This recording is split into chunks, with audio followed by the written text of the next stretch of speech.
Bismillahirrahmanirrahim. Assalamualaikum warahmatullahi wabarakatuh. Innal hamdalillah nahmaduhu wa nasta'inuhu wa nastaghfiruh wa na'udzu billahi min syururi anfusina wa min sayyiati a'malina may yahdihillahu fala mudilla lahu wa man yudlil fala hadiyalah. Asyhadu an la ilaha illallah wahdahu la syarikalah wa asyhadu anna Muhammadan abduhu wa rasuluh. Ya ayyuhallazina amanu taqullaha haqqa tuqatih wa la tamutunna illa wa antum muslimun. Ya ayyuhan nasu taqu rabbakumul ladzi khalaqakum min nafsin wahidah wa khalaqa minha zawjaha wa bassa minhuma rijalan katsiran wa nisaa'a. Wattaqullaha allazi tasaaluna bihi wal arham innallaha kana 'alaikum raqiba. Ya ayyuhallazina amanu taqullaha wa qulu qawlan sadida yuslih lakum a'malakum wa yaghfir lakum dzunubakum wa may yuti'illaha wa rasulahu faqad faza fawzan azima. Amma ba'du fa inna khairal kalami kalamullah wa khairal hadi hadi Muhammad sallallahu alaihi wasallam wa sharral umur muhdatsatuha fa inna kulla muhdatsatin bid'ah wa kulla bid'atin dhalalah wa kulla dhalalatin finnar. Saudaraku dirahmati Allah, kita lanjutkan pelajaran berikutnya ya tentang syariat-syariat yang disyariatkan oleh Allah dan Rasulnya sallallahu alaihi wasallam. Ya, kita coba membahas kitab Kiai NU ya, Kiai NU yang menggugat tahlilan, istighosah dan ziarah para wali. Kita masuk ke bab pertama. Judulnya atau subjudul tahlilan untuk mayat.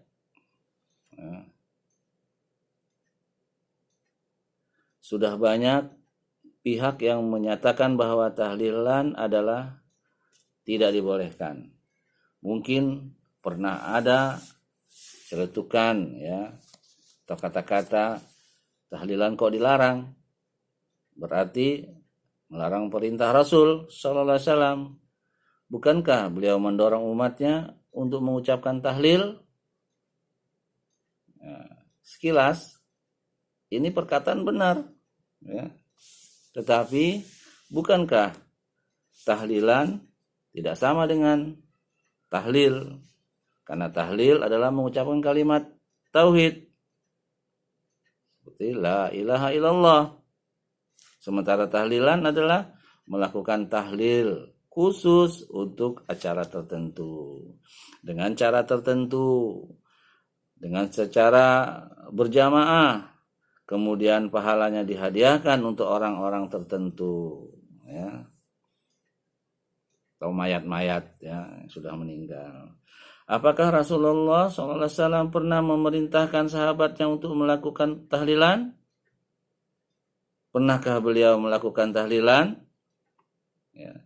Paling tidak, pernahkah beliau sallallahu alaihi wasallam menyetujui dan membiarkan sahabatnya melakukan tahlilan? Ya. Ini pertanyaan yang besar yang perlu kita jawab ya. Prosesi tahlilan tidak dikenal di zaman beliau. Padahal kalau mau beliau mampu melakukannya. Kenapa beliau tidak melakukannya sallallahu alaihi wasallam? Karena memang tidak ada dalam syariat. Ya. Mudah bagi nabi, sahabat, atau para tabi'in ya, melakukan tahlilan. Ya. Tapi tidak pernah dilakukan. Karena memang tidak ada syariatnya. Saudara yang dirahmati Allah. Kalau naik pesawat terbang ya memang belum ada teknologinya waktu itu, tetapi sekedar membentuk grup bacaan tahlilan, kemudian menghadiahkan pahalanya, tidak dibutuhkan teknologi yang rumit. Ya. Tetapi mengapa Rasulullah SAW dan para sahabatnya tidak mau melakukannya? Karena memang tidak ada disyariatkan dalam ajaran Islam. Nah, itu jawabannya ya. Mengirimkan pahala zikir kepada mayat tidak dijumpai tuntunannya. Bisa dikatakan sebagai perkara baru. Ya. Bagaimana sabda Rasulullah SAW? Amma ba'du fa inna khairal hadis kitabullah wa khairal hadi hadiyun Muhammadin sallallahu alaihi wasallam. Wa saral umur muhdatsatuha wa kullu muhdatsatin bid'ah wa kullu bid'atin dolalah.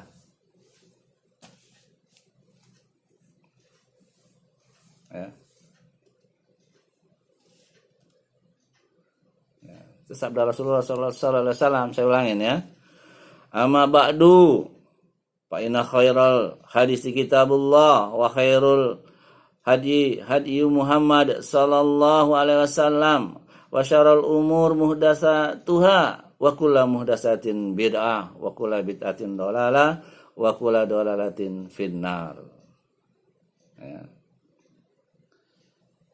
Hadisnya sahih, riwayat Muslim nomor 1435, Sunan Al-Nasai nomor 1560, Sunan Abi Daud nomor 2565, Sunan Ibnu Majah nomor 44 dan 2407, dan Musnad Ahmad nomor 1364. Ya, artinya hadis tadi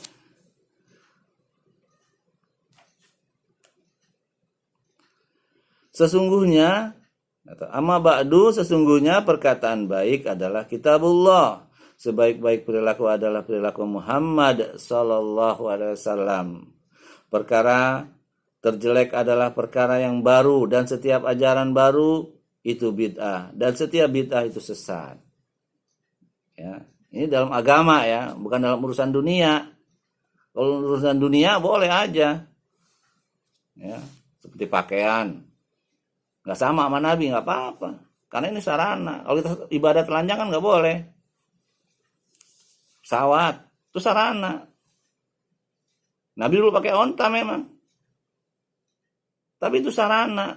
Boleh juga berjalan kaki. Coba kalau kita dulu naik jalan kaki, sampai naik onta, sampai kapan di sana? Naik kapal laut aja 3 bulan sampai 6 bulan. Sekarang dimudahkan oleh Allah dengan adanya sarana ini yang diciptakan oleh kaum Yahudi. Ya kita menikmatinya aja sebagai orang umat muslim untuk sarana kita beribadah, sehingga mempermudahkan. Karena artinya dalam urusan dunia, ya, dalam urusan dunia itu untuk memudahkan umat Islam dalam beribadah. Tapi kalau ibadah tidak boleh kita berinovasi. Ya. Membuat syariat sendiri, bisa hancur agama ini. Gitu. Saudaraku dirahmati Allah, para sahabat tidak pernah sekalipun mengadakan tahlilan, baik untuk hari pertama, hari kedua, hari ketiga, hingga ketujuh dari hari kematian seseorang. Sampai sekarang di daerah tempat Rasulullah SAW yang kini masuk dalam wilayah kerajaan Saudi, juga tidak ada tahlilan untuk mayat. Ya. Kenapa kita bikin-bikin sendiri? Emang agama kita ini yang mensyariatkan siapa ya? Gitu. Emang inti lebih pintar dari Nabi. Ya. Jadi jangan membikin-bikin. Apalagi mengatakan, wah itu Islam Arab. Islam ya emang dari Arab. Dari mbahmu. Ya. Bahkan kalangan salafin di Indonesia juga tidak mengadakannya. Ya. Dikisahkan pula bahwa Sunan Ampel termasuk orang yang anti tahlilan. Beliau juga memberi peringatan kepada Sunan Kalijogo yang mengadakan tahlilan. Jangan diteruskan perbuatan semacam itu karena termasuk bid'ah. Sunan Kalijogo menjawab, biarlah nanti generasi setelah kita, ketika Islam telah tertanam di hati masyarakat, yang akan menghilangkan budaya tahlilan itu. Tapi ternyata nggak bisa hilang ya, gitu. Karena apapun, ya kita untuk membuat satu atau memberantas satu kebaikan, ya dengan kebatilan itu akan tertanam terus, ya kan? Maksudnya sunan-sunan yang dulu kan ya nggak apa-apa lah sekarang untuk mengajak Islam. Nanti kalau sudah tertanam Islam, kata dia, nanti biarlah dai-dai lain yang memberantas. Mana mungkin? Akhirnya malah dai-dainya sendiri yang melakukan hal itu ya. Gitu.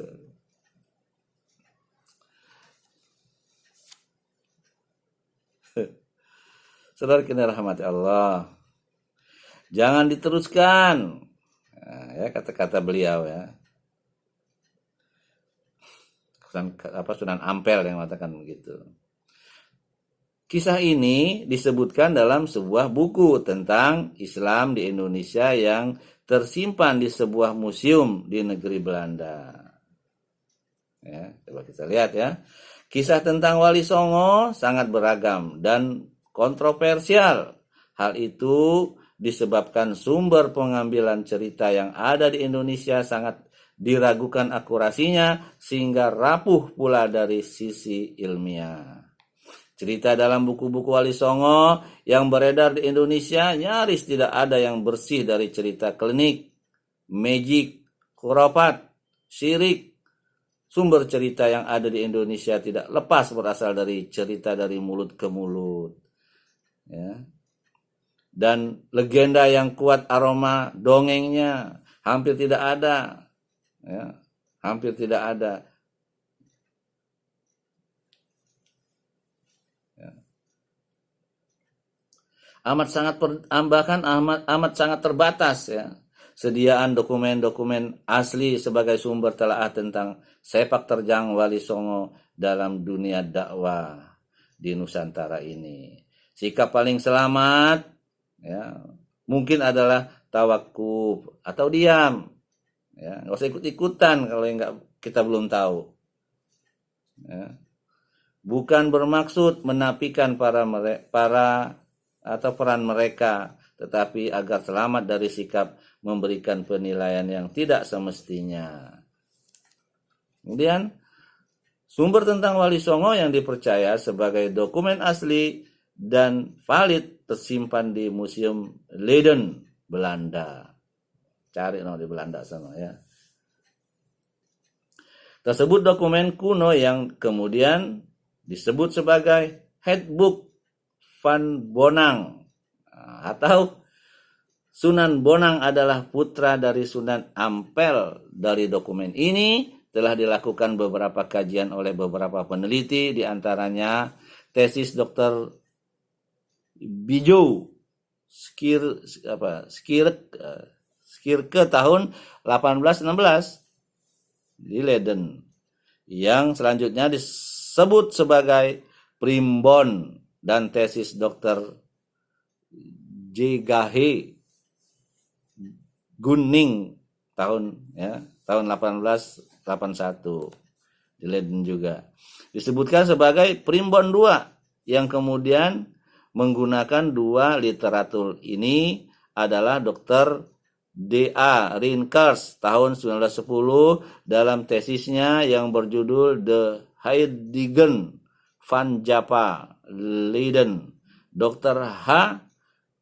Kramer tahun 1921 berjudul En Japanse Primbon with the Zestinde EW.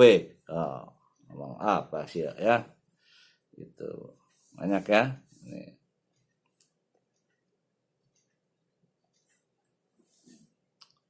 Secara umum, ya, saya singkat aja ya. Secara umum, isi dokumen kuno tersebut menceritakan suasana sarasehan para wali yang dilangsungkan di kediaman Sunan Giri di Giri Kedaton, Gresik. Selanjutnya, dokumen yang kemudian disebut dengan Kroprak Perara ini pada tahun 1962 ya. Anda masih baik ya. Dibuat kopi atau tiruannya untuk dikirim ke London, Belanda, agar bisa dikaji oleh ahli bahasa Sanskerta dan Jawa kuno dari negeri Belanda. Ini ada dalam majalah Editor ya. Saudaraku dirahmati Allah, dalam pandangan Sunan Kalijogo, masyarakat saat itu belum memahami tentang Islam dengan baik, masih kuat dipengaruhi oleh peradaban Hindu. Ya. Karena itu, kemudian diadakan kumpulan sebagaimana kebiasaan masyarakat sebelumnya, yaitu kumpulan peringatan hari kematian. Hanya saja isinya berupa zikir, tahlil, dan doa-doa dari ajaran Islam. Ya kan? Maksudnya mau mengajarkan Islam sih ya gitu, karena orang belum paham.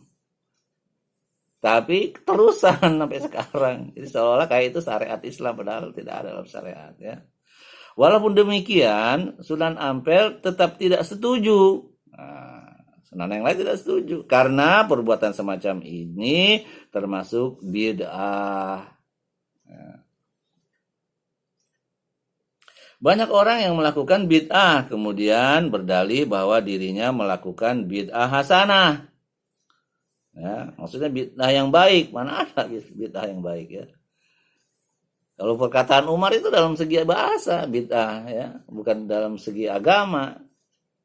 Perkataan Umar ya tentang sholat tarawih ya. Karena sholat tarawih sudah disyariatkan oleh Nabi SAW.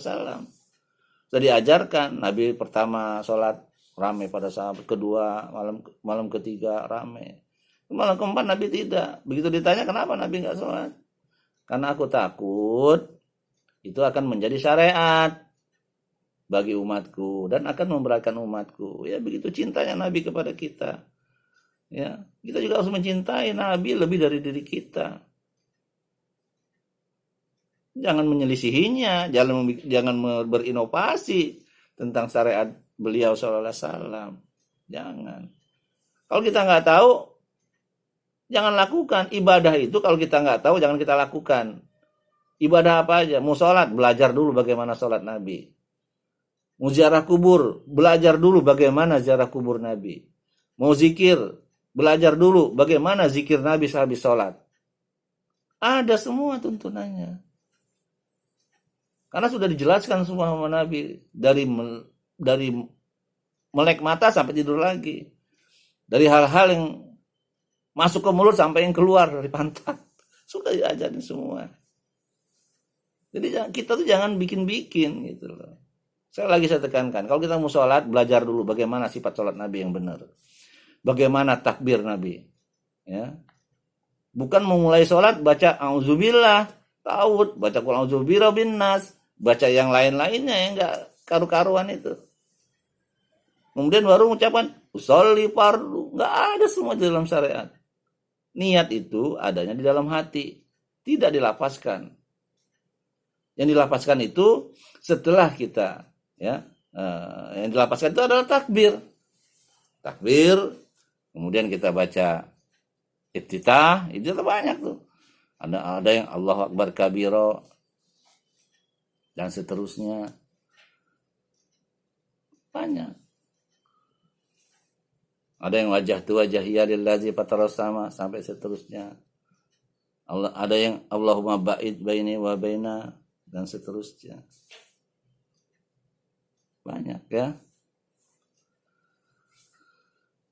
Gitu. Jadi jangan kita ya mau ziarah kubur. Bagaimana ziarah kuburnya Nabi? Nggak ada Nabi baca Quran di kuburan, baca Yasin di kuburan, tebar bunga, siram-siram. Nggak ada. Itu semua ajaran orang-orang kafir. Gitu. Nabi berziarah kubur cuma mendoakan para ahli kubur. Singkat saja doanya, Allahumma sabbitu, Allahumma firlahu. Boleh ditambah dengan Allahumma simlan dan seterusnya itu. Ya kalau kita nggak hafal ya udah, Allahumma sabbithu, Allahumma firlahu.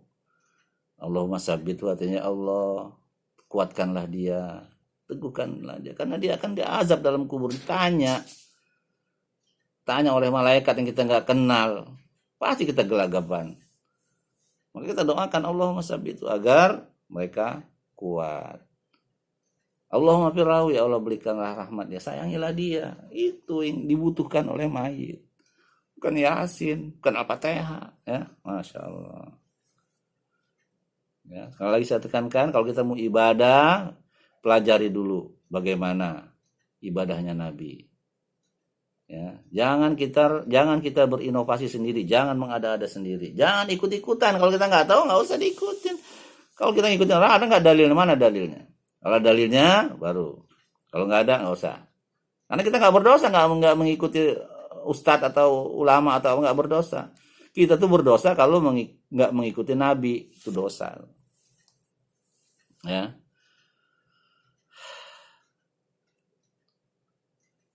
Gitu.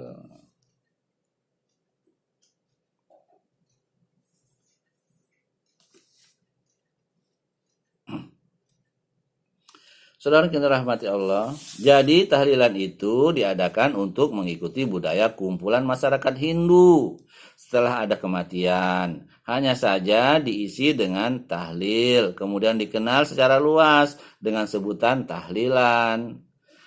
Asal acaranya menjadi tenggelam, padahal inilah inti dari acara tersebut, yakni melakukan peringatan atas kematian seseorang. Hal ini bisa dikatakan termasuk menyerupai dengan non-muslim. Kita tidak diperkenankan melakukan hal semacam itu. Ya.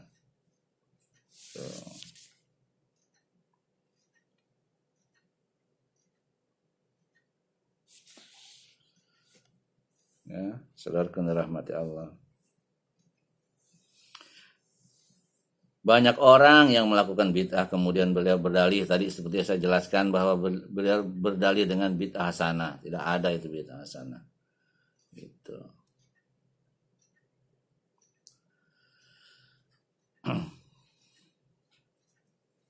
Padahal Rasulullah SAW menegaskan bahwa setiap bid'ah adalah sesat. Demikian pula pesan para wali songo senior. Salah satu catatan menarik yang terdapat dalam dokumen Handbook Pan Bonang adalah peringatan dari Sunan Bonang kepada umat untuk selalu bersikap saling membantu dalam suasana cinta kasih dan mencegah diri dari kesesatan dan bid'ah. Itu sunan-sunan dulu juga mencegah sebenarnya, ya. Bunyinya sebagai berikut. Bahasa apa ini saya nggak ngerti, ya. Sesangkerta bahasa Jawa. Mitra ningsun karena sira iki apa-apa sihana sami nira Islam lan mitra nira kang asi ing sira lan anyegaha sira ing adalah bid'ah. Bahasa apa itu, ya? Alhamdulillah. Ini ada artinya, ya. Hendaklah saling mengasihi dengan saudaramu yang mengasihimu. Kalian semua hendaklah mencegah dari perbuatan sesat dan bid'ah.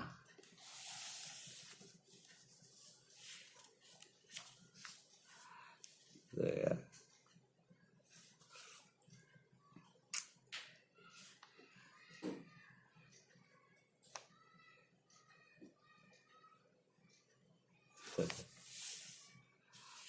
Sudah kena rahmati Allah. Hal ini bisa dikatakan termasuk menyerupai dengan non-muslim. Ya. Kita tidak diperkenankan melakukan hal semacam itu dalam dalam satu hadis yang dijelaskan dalam hadis nomor Sunan Abi Daud ya, Sunan Abi Daud nomor 4031 ya. Man tasabbaha biqaumin fahuwa minhum. Artinya barang siapa menyerupai satu kaum maka termasuk dalam golongan mereka. Ya.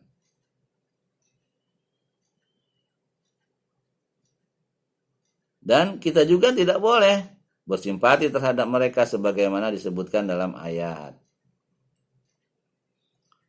Ya. Ayat surat Hud ayat 13. A'udzubillahi minasyaitonirrajim. Wala tarkanu ilal ladzina zalamu fatamassakumun naru wa ma lakum min dunillahi min awliya'a tsumma la tunsarun. Artinya, dan janganlah kamu cenderung kepada orang-orang yang zalim yang menyebabkan kamu disentuh api neraka. Dan sekali-kali kamu tiada mempunyai seorang penolong pun selain dari Allah. Kemudian kamu tidak akan diberi pertolongan. Ya, surat Al-Hud ayat 113. Saudara yang dirahmati Allah, sama saja seperti halnya dengan mengadakan peringatan hari kelahiran Nabi Muhammad sallallahu alaihi wasallam, hari ulang tahun kelahiran yang diisi dengan tahlilan, dibaan, selawatan, kasidahan, selawat bermusik, haul kematian. Ya. Sunan Wali Songo, Aulia atau Syekh Abdul Qadir Al-Jailani, Mbah Buyut sesepuh desa, Kiai pengasuh pondok pesantren, Habib, Gus, Ustaz atau Ustadz dan lain-lain, seluruhnya sekedar menjiplak kultur orang-orang kafir yang dilarang Rasulullah sallallahu alaihi wasallam. Dalilnya hadis Nabi sallallahu alaihi wasallam, sungguh kalian akan mengikuti perilaku bangsa sebelummu, sejengkal demi sejengkal, sehasta demi sehasta, hingga mereka masuk ke lubang biawak pun kalian akan tetap mengikutinya. Ya, kami berkata, sahabat berkata, wahai Rasulullah SAW, apakah mereka kaum Yahudi dan Nasrani? Rasulullah SAW menjawab, siapa lagi? Hadisnya muttafaqun alaih. Ya, muttafaqun alaih itu artinya hadisnya Bukhari kesepakatan dengan Muslim. Ya. Saudara yang dirahmati Allah, tuntunan Islam tentang keluarga yang mengalami kematian adalah menghibur dan membesarkan hati agar tabah, sabar dan tawakal kepada Sang Pencipta kehidupan dan kematian, yaitu Allah Subhanahu wa taala. Orang yang sedang mengalami duka karena kematian kerabatnya memerlukan kalimat takziah dari kawan yang muslim. Ya. Sebagaimana dikisahkan ya dalam sebuah hadis yang panjang ya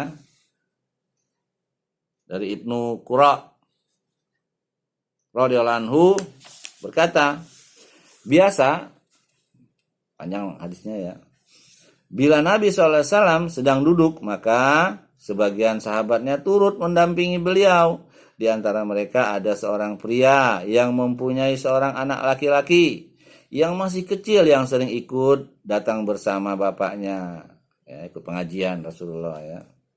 Biasanya kemudian didudukan di pangkuannya. Suatu saat anak itu kemudian meninggal dunia akibat kematian anaknya. Akibat kematian anaknya, pria tersebut kemudian merasa enggan untuk datang ya menghadiri majelis Rasulullah SAW karena merasa sedih, selalu terbayang-bayang mendiang anaknya ya. Maka Nabi Muhammad SAW kemudian merasa tidak melihat pria tersebut, lalu bertanya kepada sahabat yang lain, mengapa aku tidak melihat si fulan? Mereka menjawab, wahai Rasulullah, anaknya yang pernah Anda lihat itu telah meninggal dunia. Lantas Rasulullah SAW menemui pria tersebut untuk kemudian menanyakan tentang anak itu. Menghibur Rasulullah ya. Kemudian pria tersebut memberitahukan bahwa anaknya telah meninggal dunia. Rasulullah SAW pun kemudian menyampaikan kalimat yang menghiburnya. Ya. Beliau SAW bersabda, wahai fulan, maukah ya. Ulangin ya. Sabda beliau SAW, wahai fulan, manakah yang kamu sukai? Kamu bisa melihat anak semasa hidupmu atau kelak kamu mendatangi salah satu pintu surga sementara anakmu telah menunggu untuk membukakan pintu bagimu. Ya, kemudian ia berkata, wahai Nabi, aku lebih suka jika dia mendahuluiku ke surga lalu membukakan pintunya untukku. Rasulullah SAW bersabda, itulah hakmu. Ya. Hadisnya Sunan Al-Nasai nomor 2088, Mu'jam Kabir ya, halaman 54. Kemudian Abul Imam ya, halaman 137 dan Taghrib wa al-Tahrib ya, 57. Kemudian Albani menyatakan hadis tersebut sahih. Ya. Jadi kalau ada yang meninggal kita boleh takziah. Takziah menghibur keluarga yang ditinggalkan. Bukan tahlilan ya, bukan macam-macam, apalagi minta makan ya. Alasannya saya nggak minta makan, kalau nggak dikasih makan, rendang juga. La ilaha illallah. Sementara tahlilan apalagi yang dilangsungkan selama 7 hari berturut-turut, genap 40 hari, 100 hari, setahun ya, dan genap 1000 harinya, dan tiap tahunnya diperingati hari kematiannya ya, atau dikenal qol atau khaul ya,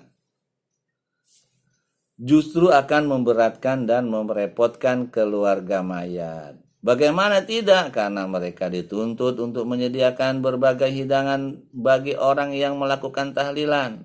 Perkumpulan semacam ini pun merupakan niyaha menurut Imam Syafi'i ya, atau meratap ya.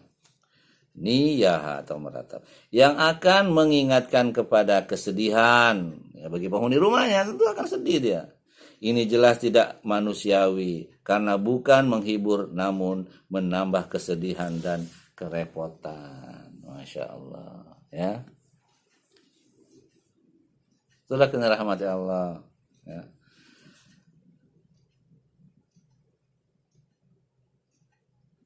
Ini ada Muktamar NU ke-1 di Surabaya tanggal 13 Rabiul Tsani 1345 Hijriah atau 21 Oktober 1926 Masehi, mencantumkan pendapat Ibnu Hajar Al-Haytami dan menyatakan bahwa selamatan setelah kematian adalah bid'ah yang hina atau tercela namun tidak sampai diharamkan. Nah, pendapat dia ya, pendapat Ibnu Hajar ya. Ada dalam kitab Ahkamul Fuqaha ya, solusi problematika aktual hukum Islam. Keputusan Muktamar, Munas dan Kombes atau Nahdlatul Ulama tahun 1926 sampai 2004 Masehi, LTN NU Jawa Timur bekerja sama dengan penerbit Kalista Surabaya 2004 cetakan ketiga Februari 2007 halaman 15 sampai dengan 17. Hal ini bertentangan dengan fatwa Kiai Haji Sahal Mahfud ya. Kajen beliau berpendapat bahwa bahwa acara tahlilan yang sudah bertradisi hendaknya terus dilestarikan sebagai salah satu budaya yang bernilai Islam dalam rangka melaksanakan ibadah sosial sekaligus meningkatkan zikir kepada Allah. Ya. Ini Religia Harian Bangsa 24 Desember 2007. Ya, menurut Kiai dia sahal ya. Enggak apa-apa katanya. Bilang gitu. Karena ini baik katanya gitu kan. Harusnya kan sebagai Kiai, sebagai Ustadz dia lebih paham ya. Gitu. Nasihatin nggak boleh. Dalam agama tidak boleh. Kebaikan itu adalah Al-Quran dan Sunnah, itu yang kebaikannya. Lalu selain itu tidak ada yang baik.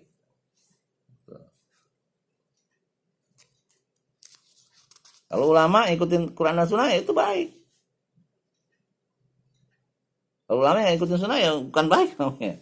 Ya, menyelisih Nabi. Saudara rahmati Allah.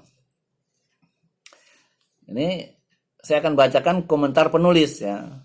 Apapun perkataan dan kapanpun dikatakan, dimanapun diucapkan dan siapapun yang berkata tanpa landasan Al-Quran dan Al-Hadis, kata beliau ya, jangan diikuti dan anggaplah perkataan yang tidak harus diterima seperti dogma. Ya benar nih komentar dia ini. Karena kalau kita mengikuti tidak mengikuti ucapan para ulama segala macam bengek yang tidak sesuai dengan hadis dan Quran, kita nggak berdosa. Tapi kalau kita tidak mengikuti Nabi, tidak mengikuti Al-Quran, maka melecehkannya, bahkan menselisihinya, itu baru berdosa. Karena kamu nanti akan ditanya, kamu mengamalkan ini dari mana? Oh, dari Ustadz Fulan, dari ulama Fulan. Terus Ustadz Fulan ulama ditanya, dia mengingkarinya, enggak, saya cuman menyampaikan begini, begitu, dan saya tidak menyuruh orang-orang. Ngeles kan, sama kayak setan juga. Aku tidak menjerumuskan mereka, mereka aja yang melakukan sendiri. Setan ngeles gitu ya. Masalah. Jadi kalau ulama atau siapapun ya manusia, kalau tidak sesuai dengan sunnah dan Al-Quran, tolak. Gak usah diikutin, tidak akan berdosa kita. Tapi kalau kita menolak Al-Quran, menolak sunnah, atau menyelisihinya, atau melecehkannya, itu ganjarannya neraka jahanam. Nauzubillah ya.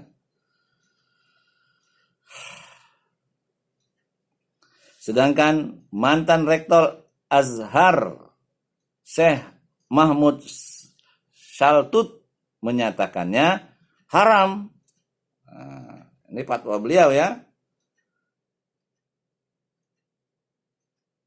Syekh Ahmad Al-Sirbasi menyatakan bahwa selamatan setelah kematian adalah bid'ah. Masya Allah. Ya. Tuh. Terima rahmati Allah. Jadi nggak ada ya dalilnya tahlilan segala macam. Ini kan kalau kita banyak duit sedekahin aja ke anak yatim. Malah lebih bermanfaat. Karena kata Nabi, barang siapa yang menyantuni anak yatim, dia akan bersamaku di surga seperti ini, jari ini. Artinya berdekatan dengan Nabi. Ngapain tahlilan? Neraka loh. Sekarang kita masuk ke tahapan berikutnya, asal usul ritual tahlilan. Ya. Menurut penyelidikan para ahli, upacara tersebut diadopsi oleh para dai terdahulu dari upacara kepercayaan animisme, agama Buddha dan Hindu. Menurut kepercayaan animisme, Hinduisme, dan Buddhisme, bila seseorang meninggal dunia, maka ruhnya akan datang kembali ke rumah pada malam hari untuk mengunjungi keluarganya. Jadi orang keyakinan begini, keyakinan Buddhisme ini. Animisme. Ya. Jika dalam rumah dalam rumah tadi itu tidak ada orang yang ramai dan berkumpul-kumpul dan mengadakan upacara-upacara sesaji seperti membakar kemenyan dan sesaji terhadap yang gaib atau ruh-ruh gaib, maka ruh orang mati tadi akan marah dan masuk kesurupan atau semerup kalau kata orang Jawa. Ya, kesurupan masuk ke dalam jasad orang yang masih hidup dari keluarga si mati. Ini kepercayaannya gitu. Padahal enggak lah, ya gitu. Maka untuk itu semalaman para tetangga dan kawan-kawan atau masyarakat tidak tidur, membaca mantra-mantra atau sekedar kumpul-kumpul. Hal semacam itu dilakukan pada malam pertama kematian. Selanjutnya malam ketiga, malam ketujuh, malam ke-100 ya. Setahun, 2 tahun dan malam ke-1000. Masya Allah ya. Menyusahkan. Makanya bid'ah itu ya, bid'ah itu menyusahkan. Sunnah itu memudahkan. Ya. Mana ada sunnah yang susah? Enggak ada. Bid'ah yang gampang ada? Enggak ada. Bid'ah itu susah, menyusahkan. Udah susah masuk neraka ya. Dan diterima pula alam amalnya ya. Setelah orang-orang mempunyai kepercayaan tersebut masuk Islam, mereka tetap melakukan upacara-upacara tersebut sebagai langkah awal para dai mendahulu atau para dai terdahulu tidak memberantasnya, tetapi mengalihkan dari upacara yang bersifat Hindu dan Buddha itu menjadi upacara yang bernapaskan Islam. Ada-ada aja ya. Sesaji diganti dengan nasi dan lauk pauk ya. Untuk sedekah. Kan orang itu sedekah sana, sedekah sini kan.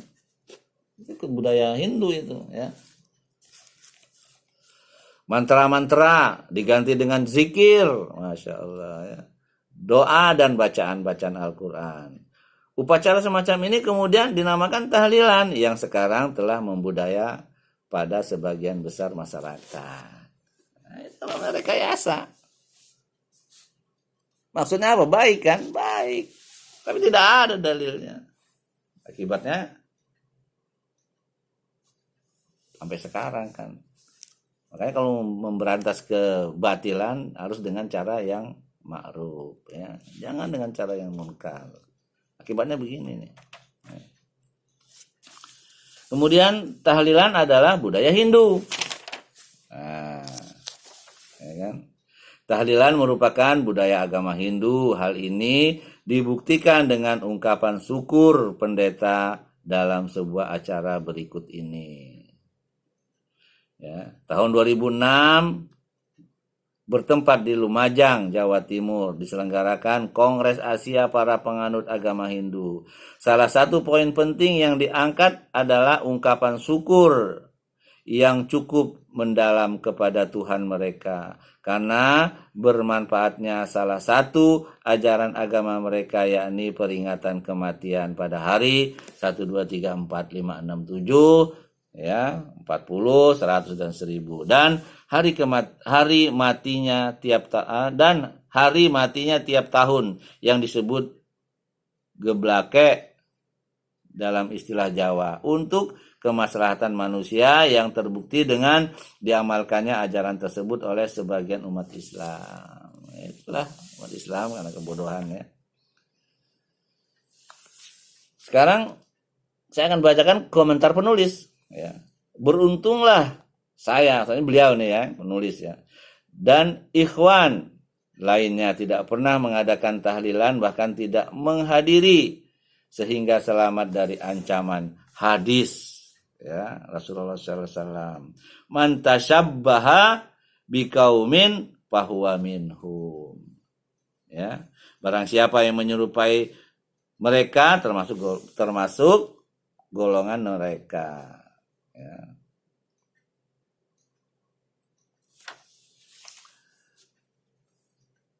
Itu ada dalam Sunan Abi Daud nomor 4031.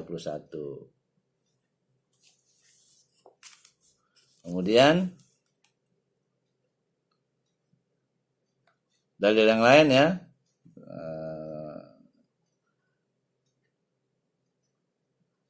Sungguh, ini hadis yang tadi ya.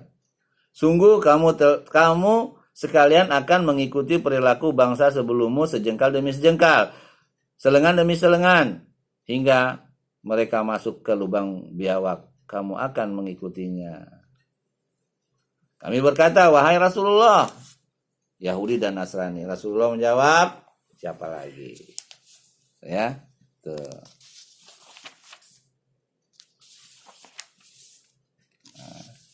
Banyak ya.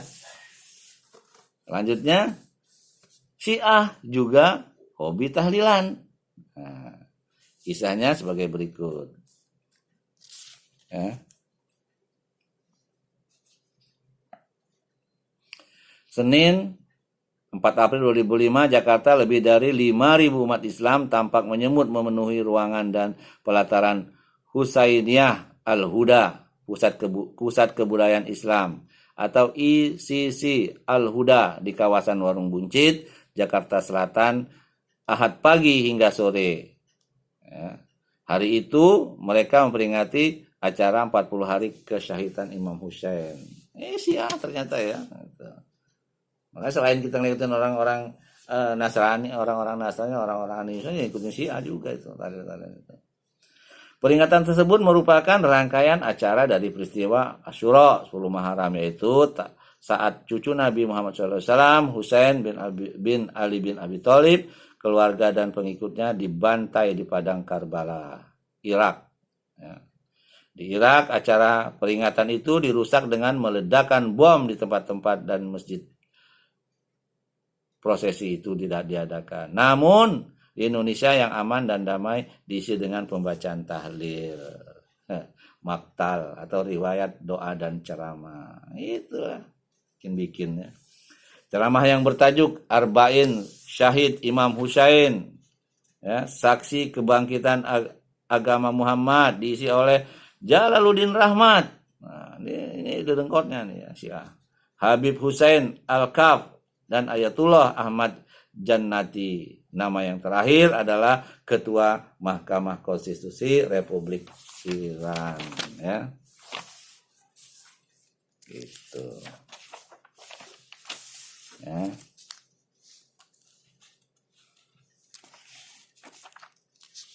Itu saja yang bisa saya sampaikan ya. Ini ada cara tahlilan ya, nggak perlu kita baca ya. Semoga ini bermanfaat untuk diri saya dan untuk antum semua. Ya. Saya tidak bermaksud melecehkan siapa-siapa, ya. Tidak bermaksud menghina siapa-siapa, ya. Tidak ada tujuan saya ke sana. Saya hanya ingin meluruskan atau membacakan dari kitab ini agar kita menjauhi hal-hal yang bid'ah, hal-hal yang tidak ada dalam syariat. Itu. Tentu saja kebenaran itu milik Allah dan apa yang salah itu datang dari diri saya sendiri karena minimnya ilmu saya, karena kebodohan saya. Saya mohon ampun kepada Allah ya, dan mohon maaf kepada antum semua. Subhanakallah bihamdik, asyhadu an la ilaha illa anta, astaghfiruka wa atubu ilaik. Ya.